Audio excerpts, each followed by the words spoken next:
રાજુભાઈ, આજે તમે 100 દિવસ કરતા વધુ જેલમાં રહીને આવ્યા અને સરકારે સામે તમે પડ્યા ત્યારે સરકારની સંસ્થાનો વિરોધ કર્યો.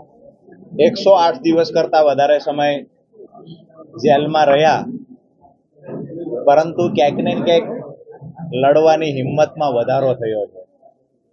ખાસ કરીને આ તકે પાર્ટીનું શીર્ષ નેતૃત્વ, તમામ કાર્યકર્તાઓ સાથે તમામ ખેડૂત અને મજદૂર પરિવારોનો હૃદયથી આભાર માનું છું કે જે પરિવારોએ મને અને મારા પરિવારને હિંમત પૂરી પાડવાનું કામ કર્યું છે.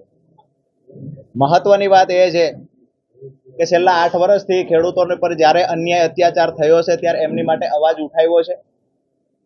ચાહે કોઈ કંપની હોય, ચાહે કોઈ વેપારીઓ હોય, જ્યારે પણ અતિવૃષ્ટિ, અનાવૃષ્ટિ, કમોસમી વરસાદ થાય અને વળતરનો મુદ્દો હોય ત્યારે સરકારમાં રજૂઆતો કરી છે. તો ખાસ કરીને જ્યારે બોટાદમાં કડદાકાંડ, એટલે કે વર્ષોથી કડદાના બહાના હેઠળ ખેડૂતો સાથે જે છેતરપિંડી થતી હતી એને બંધ કરવા માટેની અમારી રજૂઆત હતી.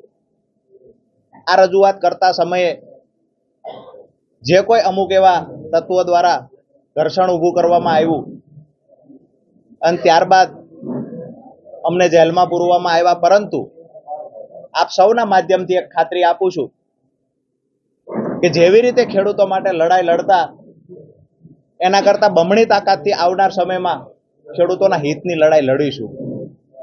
જ્યારે પણ ખેડૂતોનો અવાજ આવશે, જ્યારે પણ ખેડૂત મદદ માંગશે, ત્યારે ગુજરાતના કોઈ પણ ખૂણે, કોઈ પણ ગામડાનો ખેડૂત મદદ માંગશે ત્યારે એની બહારે જવાનું કામ અમે અને અમારી ટીમ કરશે.